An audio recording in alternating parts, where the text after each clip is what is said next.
you turn your computer so I can see it? That's good.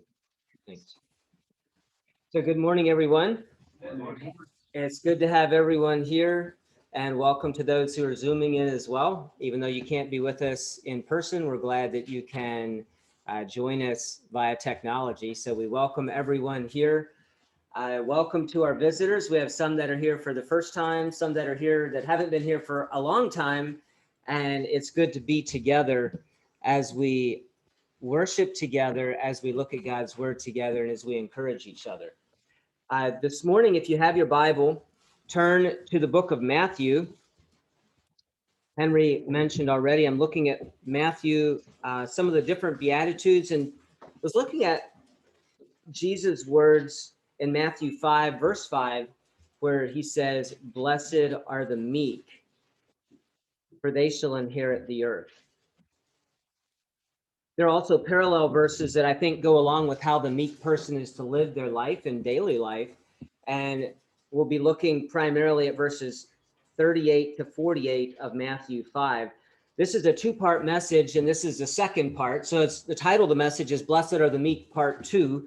The first message, I looked more at the different characteristics of the meek person, looked more at verse 5 and what that means when Jesus says, "Blessed are the meek, for they shall inherit the earth." But just to summarize briefly what the meek are, who they are, and how they're to live, I think it's important that we look at this as we look at Jesus' instruction. I think it's important to know how Jesus instructed us to live so that we actually live that way in our daily lives.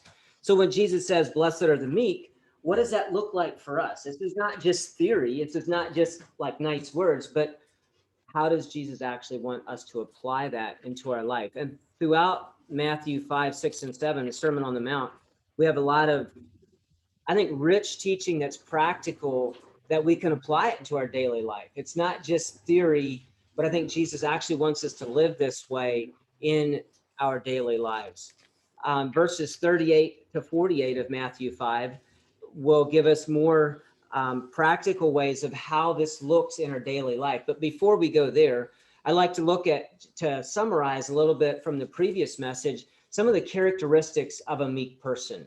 A meek person is humble. They're not proud.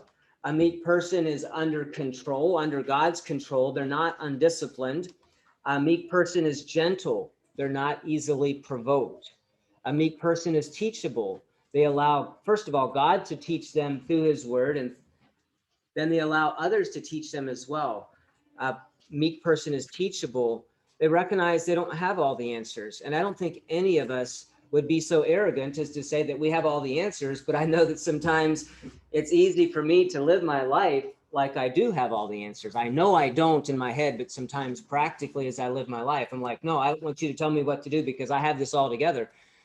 A meek person accepts input from others. A meek person is forgiving. They're not revengeful. They don't fight back when they're attacked. And it's on that last point here that we want to spend most of, or the message today taken from Matthew 5, verses 38 to 48. But a question to ask ourselves, am I a meek person? Am I demonstrating these characteristics in my life? Are these characteristics evident in my life? When someone looks at me, do they say that's a proud person, or do they say that's a humble person? Do they say that's a person that's undisciplined, or do they say that's a person that's under the control of God's Spirit? Do they recognize that I'm teachable, or do I hold myself aloof and unteachable? Am I a meek person? I'd like to read Matthew 5, verses 38 to 48. Jesus is speaking and teaching here, and he says, "You have heard that it was said, an eye for an eye and a tooth for a tooth. But I tell you not to resist an evil person, but whoever slaps you on the right cheek, turn to him the other also. If anyone wants to sue you and take away your tunic, let him have your cloak also. And whoever compels you to go 1 mile, go with him 2. Give to him who asks you, and from him who wants to borrow from you, do not turn away. You have heard that it was said, you should love your neighbors and hate your enemies." Verse 44, Jesus says, "But I say to you, love your enemies. Bless those who curse you. Do good to those who hate you, and pray for those who spitefully use you and persecute you, that you may be the sons of your Father in heaven. For he makes his sun to rise on the evil and on the good, and he sends his rain on the just and on the unjust. For if you love those who love you, what reward do you have? Or what reward have you? Do not even the tax collectors do the same? And if you greet your brothers only, what do you more than others? Do not even the tax collectors do so? Therefore, you should be perfect, just as your Father in heaven is perfect.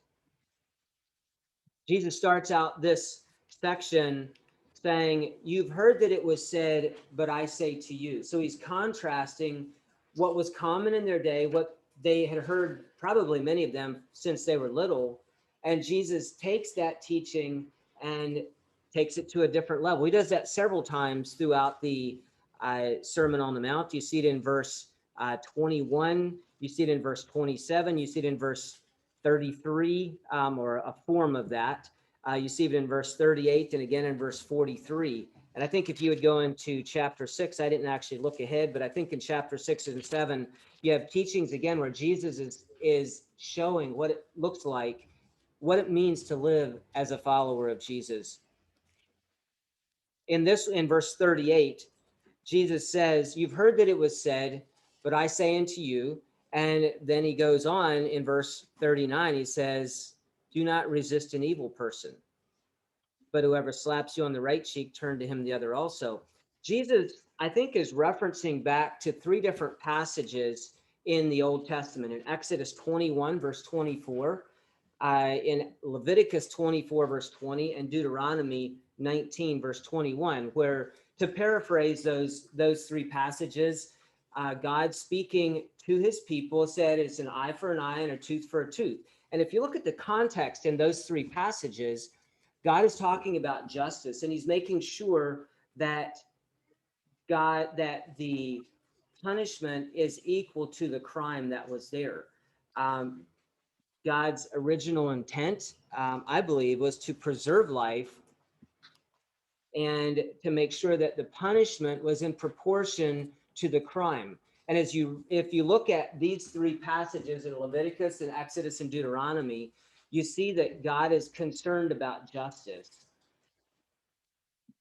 I believe that one of the problems and why Jesus clarified this and raised the standard is by the time Jesus was here teaching, the Jews had used this law as an excuse or reason for personal revenge. Instead of following God's intent of the law, that if there's a crime committed, that there's proper justice for that, they used it as an opportunity for revenge. If you do something to me, I'll do something back. If you hit me, I'll hit you back. If you say a bad word to me, I'll say a bad word back. And I want to make sure that I return as much to you as you did to me. They were using it, I think, wrongly. And Jesus says, you heard that it was said this, but let me tell you my original intent in conveying this teaching when God was saying this, and I believe Jesus was there. We know Jesus was there in the beginning, has always been there because he is God. Jesus is saying, my teaching in Exodus, Leviticus, Deuteronomy, that's not for personal revenge. It actually, my intent is that we preserve life and that we take care of. We do allow for justice. We do want justice, but we make sure that it is done in a proper way and in a proper setting and in a proper amount. We are not to retaliate. I think Jesus, as he's saying to not resist an evil person in verses 39, verse 39, he says, I tell you not to resist an evil person, but whoever slaps you on the right cheek, turn to him the other also. I think in the context of what Jesus is saying here, I think he's talking here more about personal retaliation. We are not to retaliate. When someone slaps us, we're not to retaliate. We're not to fight back. And it's this passage here is one of the passages. It's only one, but it's one of the passages from which the principle or the doctrine of non-resistance is taken. The principle that we're not to use force to defend ourselves, we're not to fight back, we're not to do that either personally in retaliation or collectively through government authorized war. But this teaching is not a doctrine. It's not an end in itself. Jesus isn't saying that this is a particular doctrine and we just focus on this and that's the end. The end goal is not simply to not fight back, because Jesus raises the standard, and we'll look at that in a moment, in what it actually looks like in our daily life. We're not just to sit back passively and not do anything. Oh, you want to knock me down? Fine, knock me down. But Jesus takes it to a much higher standard and says we're actually to bless people, we're to do good to them, we're to pray for them, and we'll look at those here in a moment. I think far too many people, or there are some people, I should say, I shouldn't want to say far too many. There are some people who use this passage just as an excuse to stand back and do nothing. So we see evil around us, and it's like, oh, we're not supposed to fight back. And Jesus says we're not to retaliate, we're not to resist an evil person. So there's evil. Well, it's not against me. Fine, I'm not going to do anything. I think we can get in the way of evil. We need to be careful that we do follow Jesus' teaching on this. We are not to retaliate. The early Christians did not have the doctrine of non-resistance and the principle of loving their enemies as their primary focus. They lived that way, but I don't think that was their primary focus. Their primary focus was to follow Jesus and obey his teaching, and this happens to be one of them. And so, along with the other teachings of Jesus, our desire is to follow this and live this way in obedience to Christ in all things, not just one thing or another, but to live in obedience to Christ in all things. And that obedience does include a lifestyle of peace and love towards even those who hate us. Is this easy? It's not. It goes against everything about us. Like everything within our natural sense says, no, we fight back. If you hit me, I'll hit you back, and I'll hit you harder than you hit me. If you say something bad to me, I'll say something bad back. Stephen Russell wrote a book titled Overcoming Evil God's Way. And there's a quote in there that I would like to give. He acknowledges the difficulty of following Jesus' teaching. And he says, I quote, "It's not on our own strength that we must rely. Most of us Christians stumble in this and we fail to live up to our end of the calling, not because it's impossible, but because we don't remember that greater is he that is in us than he that is in the world." It's not easy to follow Jesus' teaching here, but I maintain that as with all of Jesus' teaching, as a follower of Jesus, my desire is to follow him and live out what he wants us to live, how he wants me to live. This teaching, this is not an end in itself. It's not, as I said, just to sit back and do nothing. Jesus gives us some examples of what this is supposed to look like in daily life. And he says in verse 39, if you're hit on the right cheek, turn to him the other also.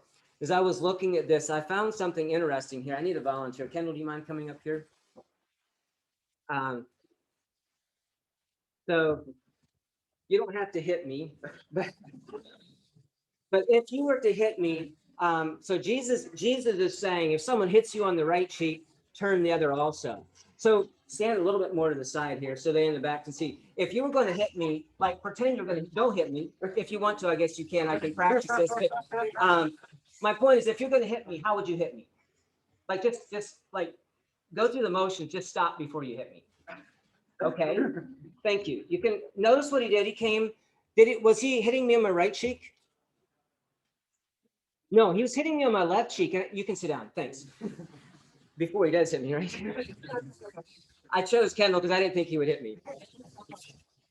What I'm trying to say here is, as I was looking at this, I think what Jesus is saying here is like, if someone, what he says is, if someone hits you on the right cheek, turn the other also. Normally, if we go to hit someone, we're going to be hit on our left cheek. To be hit on the right cheek either involves a left-handed person, which is not very many, or a backhanded blow, and is more of an insult. If someone slaps you on the right cheek, it's an insult. It's like a challenge to a fight. It's like, come on, if you're a man, hit me back. Stand up and do something. Sometimes it's harder to take an insult than it is an actual injury. If someone comes and hits us and it hit us hard on the left cheek, I think the principle of turning the other cheek and loving our enemy would apply as well. But I think what Jesus is saying is, when someone challenges you to a fight, when they insult you, they do a backhanded slap on your right cheek, it might be harder to turn the other cheek.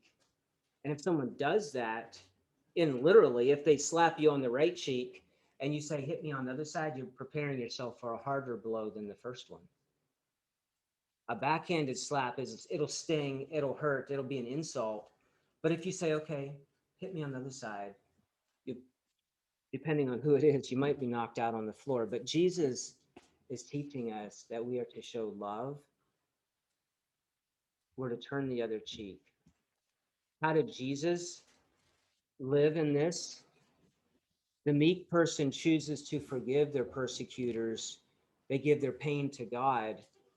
Jesus didn't just say, turn the other cheek, or sorry, when Jesus was persecuted, when Jesus was being crucified, he didn't just say, oh yeah, hit me on the other side. He chose to forgive his persecutors. He said, Father, forgive them. They don't know what they're doing. Stephen, the first Christian martyr after Jesus' ascension in the early church, Stephen did the same thing. As he's being stoned, as he is dying, or before he dies, he says, Father, forgive them. They don't know what they're doing. Can we live that way as well? That's not intended to be a rhetorical question, but maybe I should restate the question. The follower of Jesus is called to live that way today, too. It goes against everything in our human nature. We want to fight back. We want to stand up for our rights. The follower of Jesus is not to be a revengeful person. They'll give their pain to God and they will ask God to forgive them instead of retaliating. Why should we not be a revengeful person? Revenge consumes us. If we are driven for revenge, it'll consume us from the inside out. It'll consume our mind, and all we can think about is revenge. It can consume our emotions to where a person becomes so intent on revenge that he becomes self-centered or withdrawn or destructive. And I maintain it takes the power of God to be able to turn the other cheek, to be able to suffer abuse, to suffer humiliation, to suffer mockery and endure that. But the follower of Jesus is called to turn the other cheek, not retaliate. And one ahead on my slide here. The next section I want to look at I'm going to jump to verses 43 to 48. We had looked in the first part one of this series, we had looked at verses 40 to 42, where Jesus says, if someone sues you, takes away your tunic, let him have your cloak also. Whoever asks you to go 1 mile, or actually they compel you to go 1 mile, go with him 2 miles. We looked at those in the previous message, so I'm going to jump over those in this message. And I'm going to look at verses 43 to 48, very similar to verses 38 and 39. The meek person is to love even his enemies. And I think here's where Jesus raises the standard and shows us how this principle is to look. It's not just sitting back, and it's not a passive way of living our life, but we need to be proactive in going beyond and loving, showing love to our neighbors, showing love to our enemies. And he starts out again, which you heard that it was said, this is verse 43 of Matthew 5. You heard that it was said, you should love your neighbor and hate your enemy. And again, Jesus is quoting from the Old Testament, where God tells them that they are to love their neighbors as themselves. That's in Leviticus 19, verse 18. God says you're to love your neighbor as yourself. The Jews had interpreted that to mean, okay, fine, so I'm to love my neighbors myself, but that means I can hate my enemy. And if you think of the parable of the Good Samaritan, this lawyer who knows the law, he knows what God had said in the law, and he's trying to find ways around it. He's like, yeah, but who is my neighbor? Like, I don't really want to love my neighbor. I don't want to do good to my neighbor. He didn't say those things, but I believe he was thinking those. It's like, well, who is my neighbor? He's willing to justify himself. Jesus says, you've heard that it was said, you should love your neighbor and hate your enemy. But I say to you, love your enemies, bless those who curse you, do good to those who hate you, and pray for those who spitefully use you and persecute you. As you continue on, Jesus says in verse 45, why we're to do this. He says, you do this so that you may be the sons of your Father in heaven, for he makes the sun to rise on the evil and on the good. He sends the rain on the just and on the unjust. I think Jesus is saying, look, I treat everyone equally. I send rain on the evil and on the good. I cause my sun to shine. Maybe I have those backwards. He says, I cause the sun to rise on the evil and on the good, and I send rain on the just and on the unjust. God is telling us we're to treat all equally. We're not to just choose, oh, this is my neighbor, I'm going to love him. This is my enemy, I'm going to hate that person. God says, no, you're to do good to everyone. Actually, if you love just the people who love you, The tax collectors do that. Matthew is writing to the Jewish, he has a Jewish audience. Jesus is there teaching to Jewish people. The tax collectors were hated by the Jews. You know that. And it was kind of like it, in some ways, they could have been taken as an insult to the Jews. It's like, look, the tax collectors, the people that are the worst among you, they love their neighbors, the people that love them, and they hate their enemy. If you do that, you're no better than they are. But we're to treat all people equally. Just like God sends his rain on the just and on the unjust, he caused his sun to rise on the evil and on the good. When we are to love our enemies, this call to love our enemies, it's not just this warm, fuzzy feeling that we get in our heart. Oh, I just love all these people. It's a deliberate choice that we make. I will choose to love this person. They might hate me. They might be cursing me. They might do bad things to me. They might slap me on the cheek. They might take advantage of me, but I will choose, as a follower of Jesus, I will choose to show love to them because that's the way Jesus responded to me. When I spit in Jesus' face, and I think that everything that happened to Jesus in a sense is as if we did that to Jesus. When Jesus is on trial, they spit in his face, they mocked him, they whipped him, they beat him, they crucified him. My sin caused that. Your sin caused that as well. And Jesus still showed love. Jesus says that as his follower, we're to be active in doing good, even towards our enemies, not just the people who love us. And we're to do good to those, of course we are, but even the people who don't like us, we're to show love to them as well. We're to love our enemies. And he gives us a few examples of what that looks like. He says we're to bless those who curse us. And I was thinking, how can we bless our enemies? What does this look like in daily life, in Elmhurst in 2021, when we have people that curse us? We can speak words of life to them when they curse us.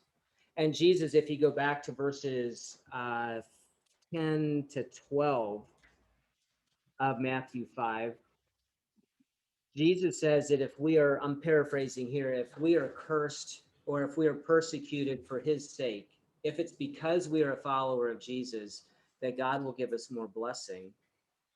And we're to actually rejoice because our reward is in heaven. So when someone curses us or when someone speaks bad to us, we can respond by sharing words of life to them. We can respond with positive words when they speak negatively about you. How many times have you heard of someone going behind your back and running you down or speaking bad about you? If we want to bless our enemies, maybe you'd say, well, they're not my enemy. Okay, well, that's even easier to do, right? But we can speak positive words about them instead of saying, yeah, well, did you hear about them? Like our natural instinct is to respond in a worse way or in a similar way that they responded to us. Jesus says that we're to bless our enemies. And then he says we're also to do good to them as well. Do good to those who hate us. How can we do good to our enemies? How can we do good to those who hate us? Find ways to go out of your way to do something nice for them. A few years back, there was a particular person that did not like Crystal and I. Um, it seemed like everything we would say would be misunderstood or taken out of context, and they did not like, this person did not like us. We had an opportunity to do something nice for them. We didn't have to, and it was very small, but we had an opportunity to do something good, give them a gift, um, and that led to an improvement in our relationship. We were never best of friends after that. We still aren't best of friends, but it went from there's like being a separation or wall between us to restoring that relationship. And all it took, or in this case, all it took was for us to do a simple act of kindness to that person, and it helped restore the relationship. That's one way that we can do good things. Find ways to do good even to those who don't like you. When we were living in Grenada, we had a neighbor right across the road from us, and their son broke into the apartment below us, which is actually where John was living at the time, and was stealing his things habitually. Like every time we'd go to, about every other time we'd go to church and come back, in the evening, his apartment be broken into. Eventually, another neighbor caught this young man in the act of breaking into John's apartment. And when I think, John, did you go with me to go over to talk to this person? I know I went over and talked to this person. I'm not sure if you were along or not. This person was like that was an end to the conversation between us and the neighbor. And that is not Grenadian culture. Like Grenadian culture, you would be friendly and you would say hi to people and you would talk with them. And so they would come out of their house and we'd be right across the road from us, and they would look away, like they wouldn't even talk to us. They wouldn't say hi or anything.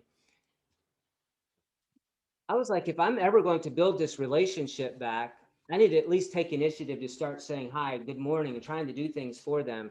It took a while, several months, but after several months of me continually saying good morning, even if they wouldn't look at me, I like raising bananas. I had a bunch of bananas down the hill behind our house, and when I have a big hang of bananas, they all ripen in about 2 days, and you can't eat 120, at least we couldn't eat 120 bananas at one time.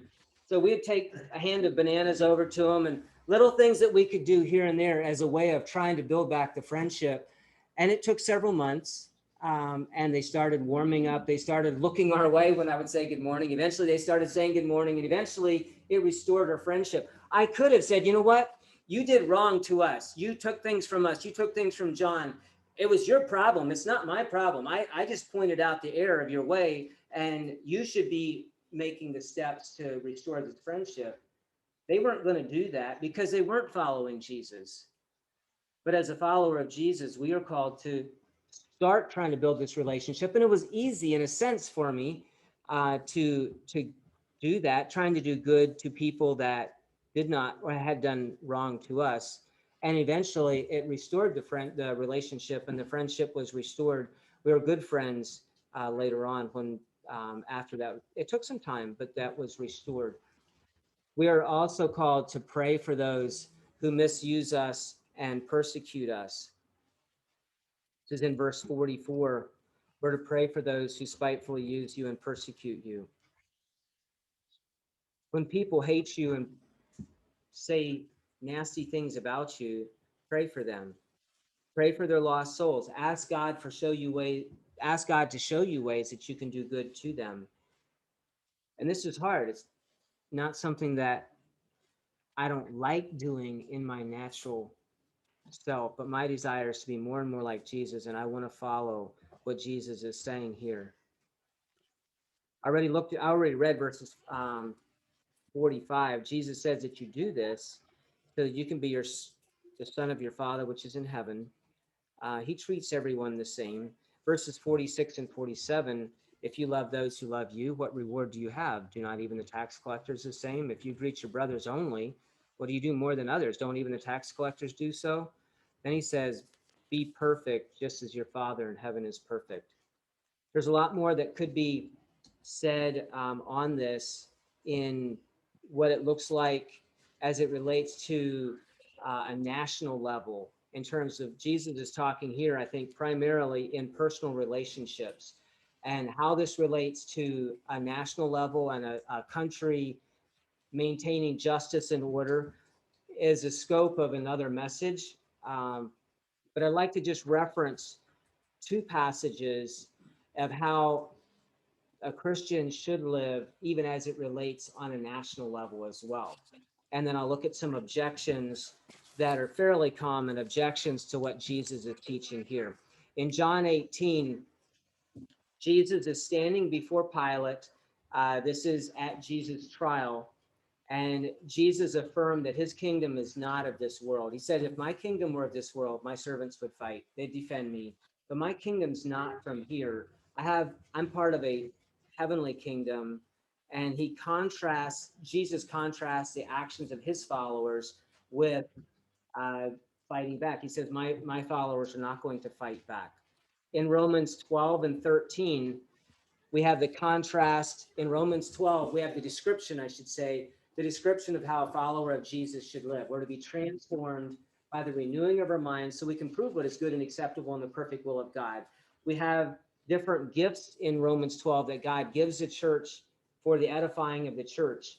And then at the end of Romans 12, we have the teaching very similar to what Jesus is saying here, to not give in to revenge, to not fight back. We are called to love our enemies. We're to let vengeance be God's and let God take care of that. And then in Romans 13, we have the national level of God ordaining the civil authorities to bring justice, and that is their task. But I believe it's a contrast intentionally of the follower of Jesus is not to be part of the world's system, the world's way of operating.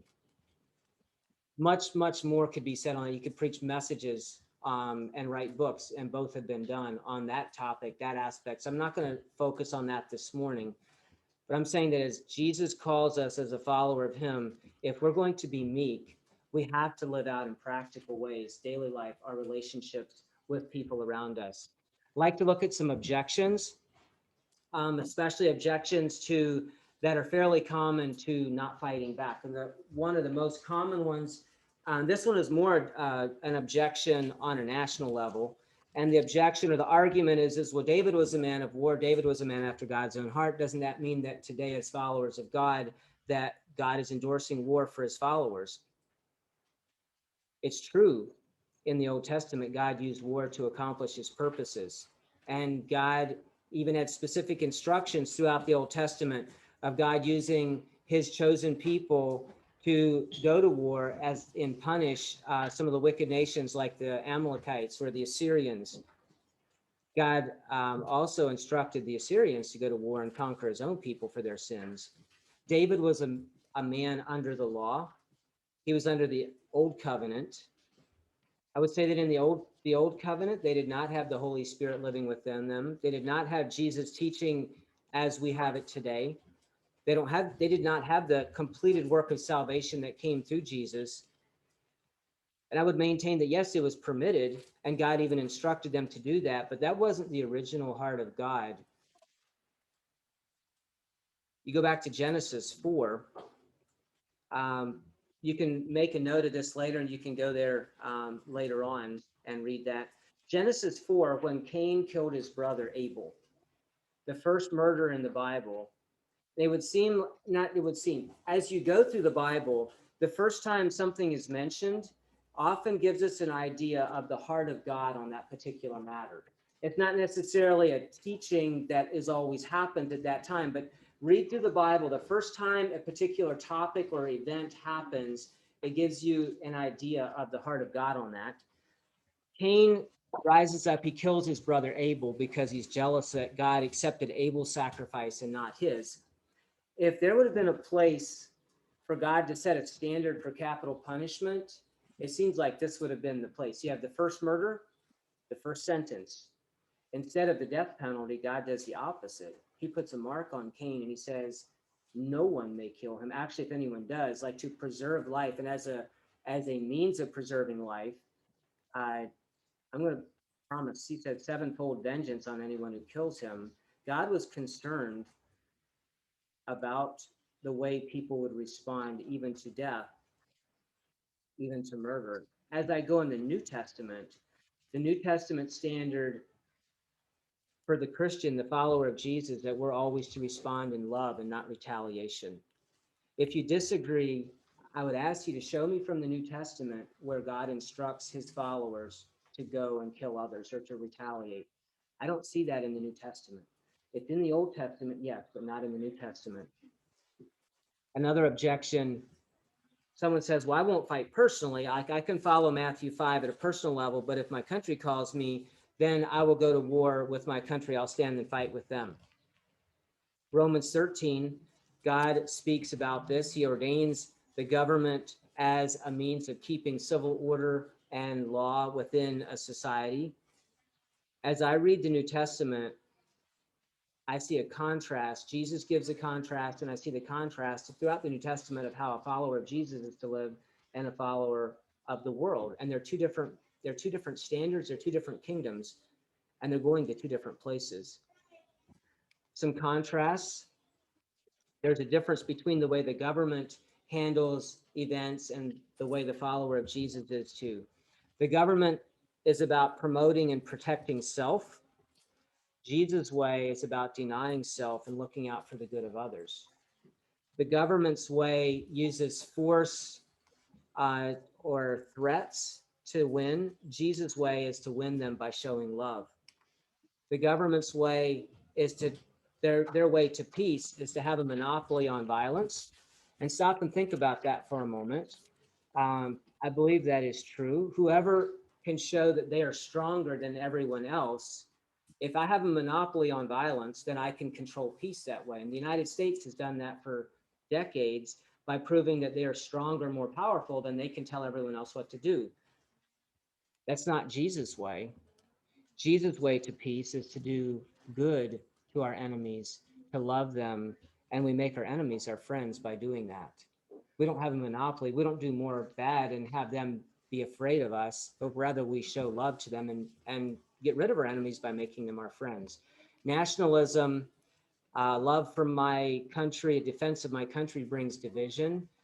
Following Jesus will bring unity and peace. And I believe that when Christians are involved in nationalism and all that goes along with that, including politics and military, I believe that we undermine our ability to reach the lost for Christ because there's division that comes along with that. In keeping, I believe, with Jesus' teaching and the early apostles, the early Christian leaders, the early church was opposed to war up until the time of Constantine.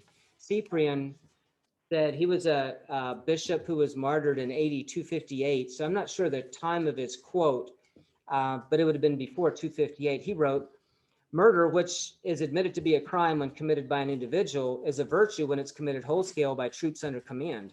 Impunity is claimed for the wicked deeds of war, not because they're guiltless, but because the cruelty is perpetuated on a grand scale." I found that I found that interesting. But as you read the teachings of Jesus, the early church recognized that Jesus calls his followers to peace as well. It wasn't until the time of Constantine that the church, and I'll put that in quotes, accepted and promoted war and politics and force. Jesus calls us to love our enemies, and I believe that's everyone, whether it's individually or on a national level. One more objection yet. And I don't hear this one real common.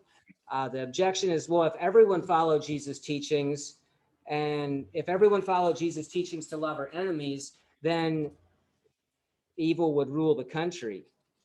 There's a big fallacy with that argument. Do you see what it is?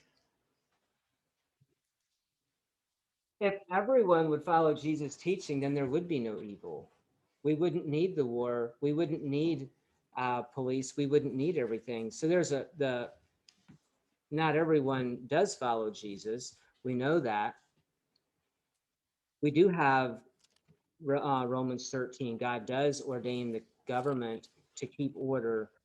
They said that's the scope of another message, but as a follower of Jesus, we are called to love our enemies. We are called to fight, but our weapons are spiritual weapons. 2 Corinthians, I'll give you a few references here. 2 Corinthians 10:4 says the weapons of our warfare, they're not carnal, they're not physical weapons, but they're mighty in God for pulling down strongholds. And in Romans 12, I had referenced that earlier. We're, as a follower of Jesus, we are to not be conformed to this world, but we're to be transformed by the renewing of our minds. We have spiritual weapons. We have the weapon of love. I referenced that earlier, doing good to people who hate us, doing good to people that have a problem with us. We have the weapons of our words, speaking kind words of life and blessing when others speak evil of us. We have the weapon of prayer, praying for enemies. Those are three weapons that Jesus gives us here in Matthew 5. We also have the weapon of rejoicing. When we, in difficult circumstances, we use that weapon, rejoicing and praising God, similar to the way Paul and Silas did. We have the weapon of meditating on God's word. Know how to use your weapons and know when to use them, but our weapons are spiritual.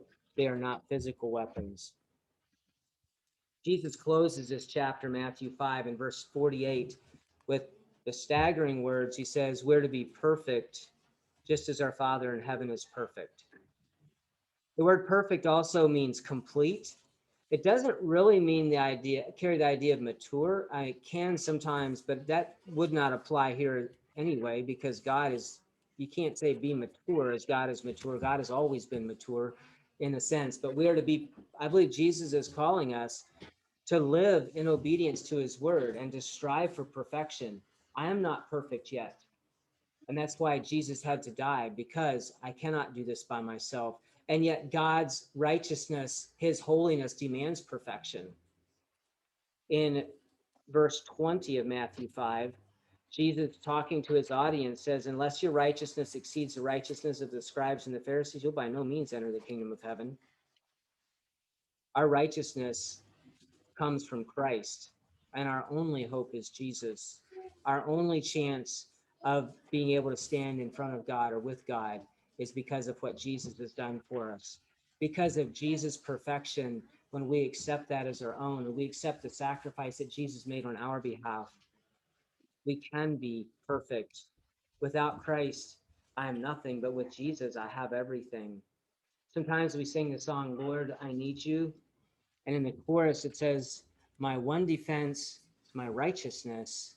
And it ends as like, oh God, how I need you, because my righteousness is not enough.